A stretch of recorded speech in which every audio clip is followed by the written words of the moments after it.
1,000 better 1,000 stories. better stories. 1,000 better stories. 1,000 better stories. Welcome to 1,000 Better Stories, the Scottish Communities Climate Action Network's podcast, sharing stories of community-led climate action in Scotland to help us all imagine a better and fairer future beyond the new normal and transform what we think is possible.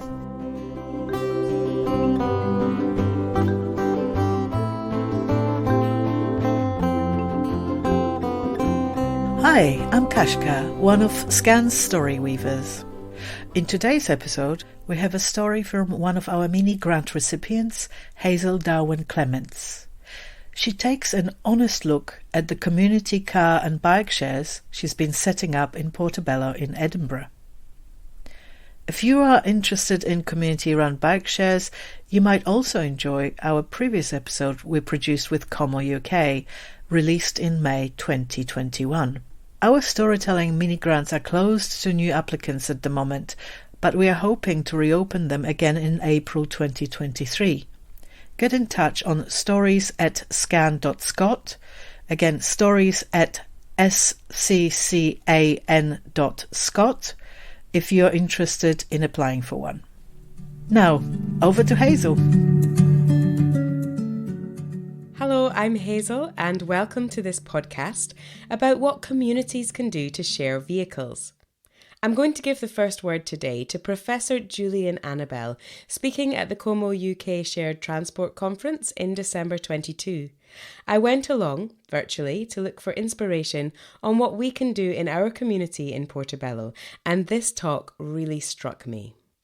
Let's focus on the fact that the UN just last month brought some really frightening, but I think, to be frank, refreshing honesty that really ought to be the first line that each of us are using every time we introduce our particular initiatives. They said there's no credible pathways to keeping us within safe carbon limits. And by this, what they mean is that there's no country that has come up with the right combination of measures to do this, to keep us on these pathways. They have said there is just about time for us to do so, but the fact is that none of these packages of policies exist out there. And there are no exceptions, the EU, the UK in particular. And for transport, it's very complicated, obviously, but there's no pathways left for decarbonising the transport sector without deep cuts in car use by 2030, in half a dozen years' time. And those deep cuts in car use are of at least 20% reduction in the amount that cars are used from today's levels. And this is alongside really ambitious uptake of EVs, more ambitious than some of us are going for it at the moment. And the cuts are necessary in part to compensate for the fact that heavy goods vehicles need a bit longer to do their thing. Professor Annabelle's work at the University of Leeds at the Institute for Transport Studies focuses on understanding transport behaviour and travel patterns and how we can use that knowledge to reduce carbon emissions. And here is something I did not know. We're talking then about a scale of change that has not happened anywhere in the world, other than maybe in some small pockets of best practice cities. And we aspire to places like the Netherlands, where they've got 29% of trips undertaken by bike. The Dutch are as carbon intensive in their travel as we are. Their average per capita carbon emissions from travelling in the Netherlands is the same as in the UK. So we don't even know how to do what we've got to do. So my main message for you today is for you to all to be more honest.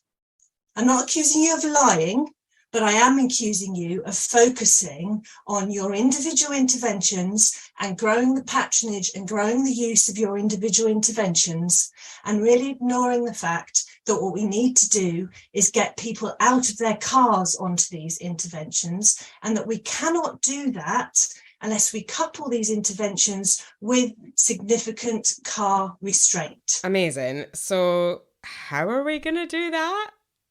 What will really get people out their cars? I don't have the answer yet, but you already know that.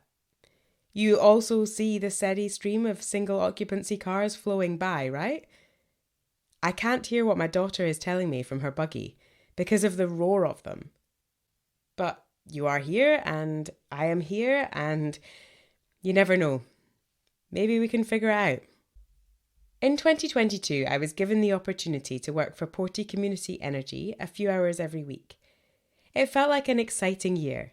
We set up a bike library project trial and a peer-to-peer car club. We made a start. But it does feel like being the first person to get up on the dance floor.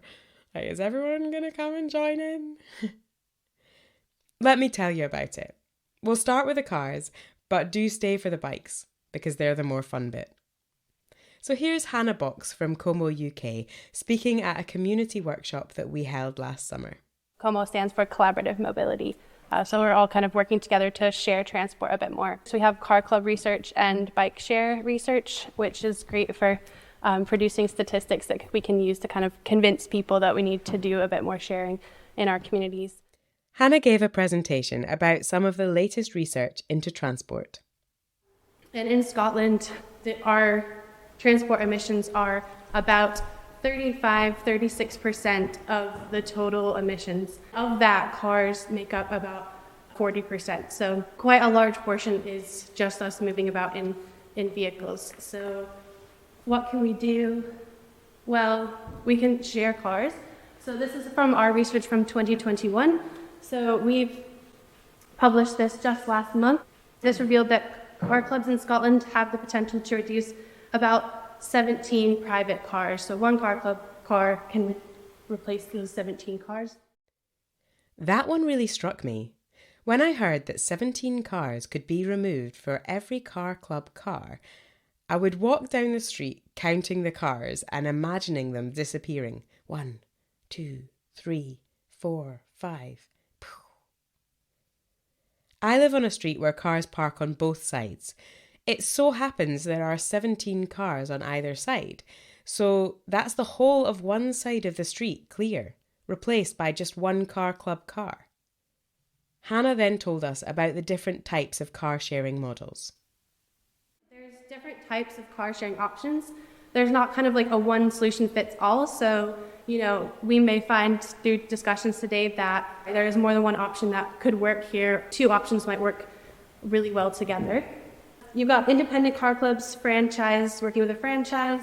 You've got peer-to-peer car sharing, and then you've got lift sharing or ride sharing. So which one of these options would work best in our community? Well, first we needed to start the conversation about how we travel and how it might work better. So we're just going to move around the different stations. There's train, cycle, car, bus, walk or wheel. Other, so if everyone wants to stand up. Going to do a big shop. How do you travel?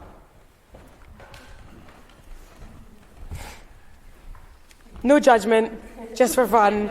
Nobody's looking at what you're doing, they're only thinking about themselves.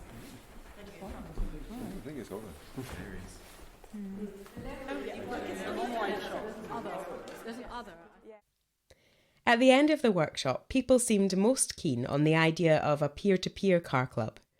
Some people were willing to share vehicles they already own with a group of trusted people. We got in touch with Keith at HiyaCar, which seemed like our best option. Here he is explaining some background about what they offer communities at a Zoom Q&A. Just to give you a bit of background about how we've come to the closed loop car sharing setup is that we were approached about 18 months ago by a lady called Emily Kerr who was very keen to share cars in Oxford, and she gave us a lot of very good feedback about people were very keen to share their cars, but they wanted to do it to people that they trusted and their neighbours as opposed to people that they didn't know. So we spent quite a lot of time working with Emily in Oxford, and we've come up with this closed loop setup whereby we can set up a group who can list their cars within that group, and they will only be available to a trusted group of people that are allowed to join that network. But we've managed to do that on the back of the wider peer-to-peer platform that we've been working on since 2015. We've come up with a bespoke car sharing insurance system. Just a bit of background on that. The insurance company that we've been working with on this for the last 4 years are now the biggest investor in the company as well. We've also worked on the app. It is tried and tested now, and it is working. We now have 9 closed loops within Oxford itself, and across the UK we've set up 25 closed loops, and that's including the Portobello one as well. So we are using HiyaCar, but we also have a WhatsApp group, and I'll now give you a little flavour of this. We've made up our minds and decided we'd love to be part of this group, but we're not going to be contributing our car. This is because we've decided to sell Smithu, our Zoe. It's great, but we need the cash, not the car. Know anyone looking to buy?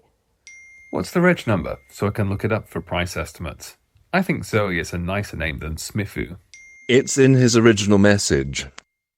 Well, only if you actually read the whole thing. I hate to contradict, but it's there whether you read it or not. Or perhaps forgetting all, if a tree falls down in a forest with nobody there to hear it, does it make a sound? Lol. Ah, I thought this was the car share group, not philosophy. Lol. Welcome, Ray. Ray mostly cycles, but it would be useful to have a car for some trips, like buying plants and escaping to the countryside. Welcome, Ray. Great to have you in the group. We're off to Mull. Has anyone got a car? Not too small. Yeah, we're on holiday then. We've just had our first booking. It's for 2 hours this evening. Joe's been charged $22.16. We earn $4.20. Apparently Enterprise is cheaper. Seems a strange pricing system if it produces this. Enterprise vehicles the size we have in Porty are £6.50 per hour. Ours is a bigger car, which she needs for what she's picking up. Still seems odd. Yes, it's very weird.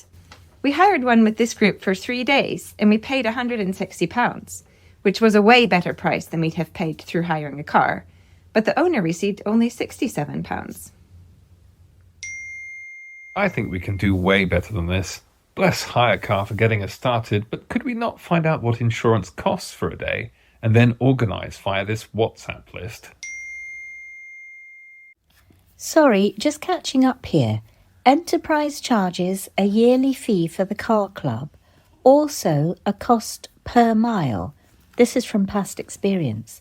I found it to end up quite expensive. Also, the van I hired was so dirty on the inside that we spent at least 30 minutes cleaning it, removing soft furnishings.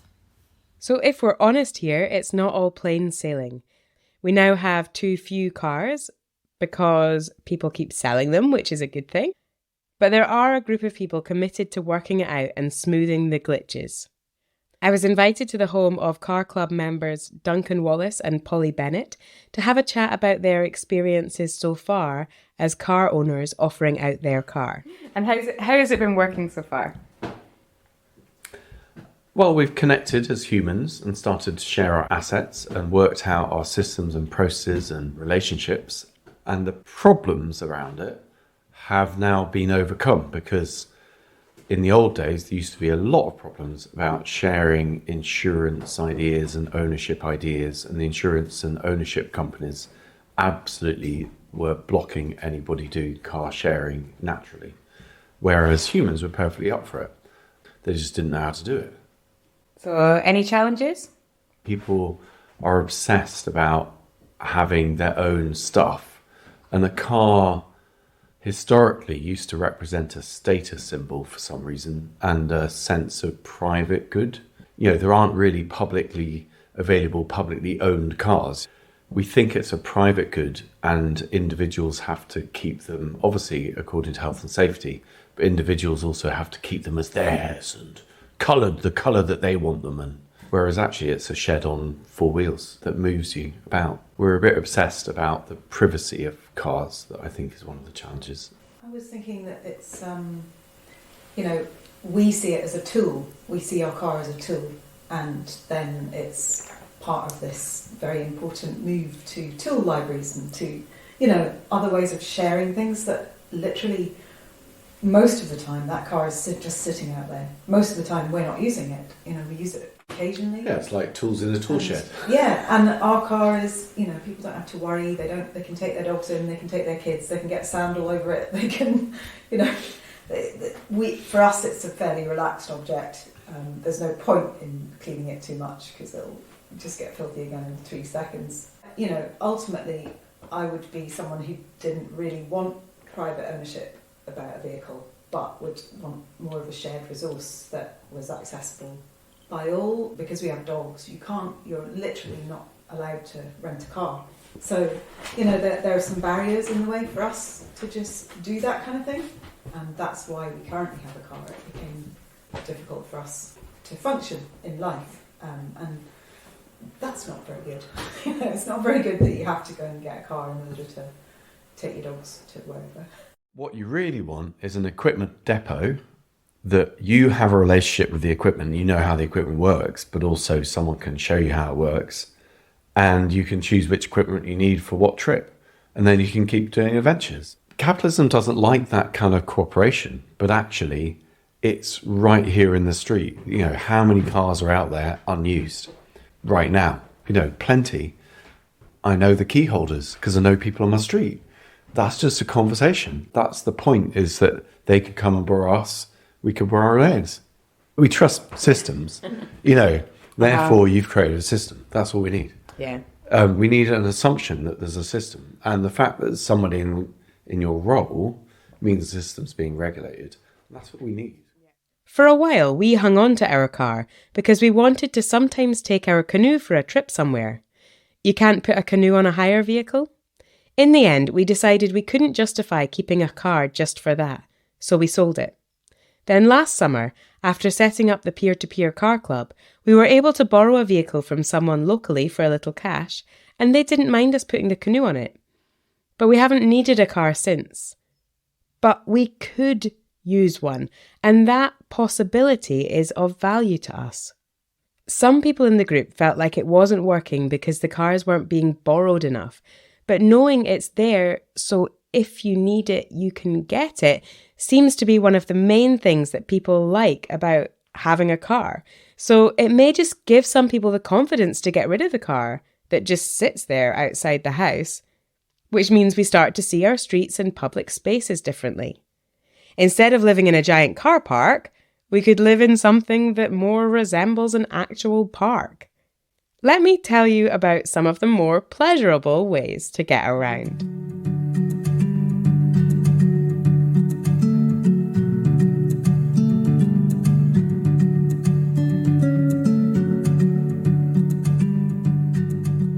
So another thing we've been thinking about sharing in Porty is eCargo cycles. Bikes and trikes with boxes on the front for transporting kids, dogs and stuff. Have you seen someone casually cycling a freezer along the high street recently? That was me. Last year we ran a 6-month trial of Porty Bike Library. We borrowed a bike and a trike from Cargo Bike Movement to loan out, and here is one of our library members, Karen. Hi, I'm Karen Matthews. And Karen, you have been borrowing the eCargo bike today, so how did you get on? It was great fun, really good. I just can't stop smiling when I'm on the eCargo bike. I normally just cycle a kind of normal bike, so it's great to have that extra boost and then to be able to carry stuff. Today I was carrying a gin hamper for my manager into work because he's had COVID, so he's out of action, and it was the quickest and most efficient way we could get it there. So do you think he appreciated it even more knowing that you'd pedalled there? Yes, absolutely. And I work at Queen Margaret University, so I'm fairly sure there'll be a bit of noise about it over there too. Because otherwise, if I'd taken the car, I would have had to pay all day for parking, and you can get there mainly off-road, cycle paths, and it's been a lovely day today, so yeah, that's been great. So what difference would it make to your life to have a bike library in Portobello? It'd make all the difference, because I don't think I could afford one of the... Well, maybe I could, but it's just storing it all the time. So if as and when I needed it, it would be fantastic to take the cargo bike. Because at the minute I'm getting things now, because I've given up the car, I'm getting things delivered by courier or whatever. But if I could go and get garden supplies or whatever on the cargo bike, that would be great. Save me some money. We had 365 bums on the bike during the 6 months. That's 152 loans. But we also did a lot of trial opportunities at festivals and the market and so on to give folk a go. People were keen. 100% of borrowers thought it should carry on.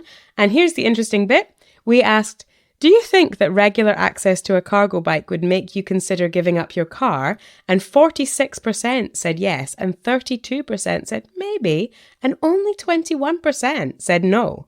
So that's encouraging, right? That's what keeps me going down this road, even though, if I'm honest, and I said I would be, I'm nervous, and here's why. We're encouraging cyclists, including new cyclists, riders with children on the bike, to cycle in a city which has not yet sorted out its attitude towards cyclists. We need safe infrastructure now. If the policy is there, implement it. If the laws are there, enforce them. If the ambition is there, reach it. And if none of these things are there or are good enough, then make them better. Otherwise, people are going to get hurt. This is not going to work unless the whole wider reaching shift takes place, and it needs to happen all at once, and it needs to happen now. So let's acknowledge the challenge and work to overcome it. I was given a great mug for my Christmas by my friend Jen, and it says, "With those who say it can't be done, please stand clear of those doing it." Here's Jen's writing about using the shared eCargo bike as a volunteer for the community fridge. I actually made a previous podcast for SCCAN about the community fridge that we run in Portobello. And basically it involves going to the supermarkets to pick up a large amount of food, which can be done either by a car or by bike. At first, I was all set to offer my car for collections, and in deep dark winter, it seemed unthinkable that I'd cycle to a big supermarket and cycle my collection home. It was quietly said that the team were trying to keep that route for bikes. Oh, I thought. Interesting. It was quite a beast and took a bit of getting used to, a bit like cycling a barge. But wow, when it got going, it was a thing of power and beauty. I became a regular eCargo bike collector. Gliding down Brunston Road North with a wee gang of conspirator cyclists was joyful. And that ride back to the fridge drop-off point, looking over the Forth as the sun set, became a highlight of my week.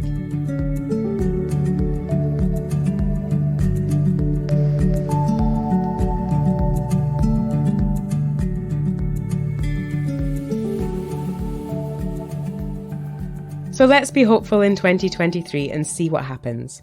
The plans are there to set up something more permanent and wider reaching in the community. Use a little funding and stretch it out as far as possible, like communities do. We need volunteers, we need willing from the community, we need passionate people to drive it forward.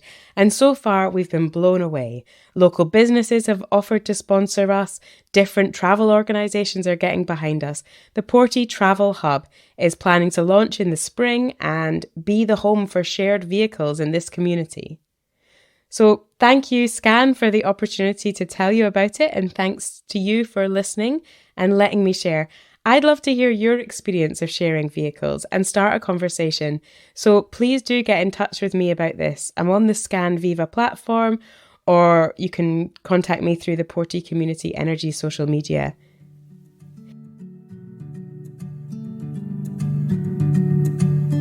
I'd like to thank Jillian, Hannah, Keith, Duncan, Polly, Karen, Cameron, Pab, Dan, Tess, Shan, Harpreet, Jessie, Kat and Casca for their help making this podcast. The music today was by CoMoUk and it's from Pixabay. Thank you. Bye.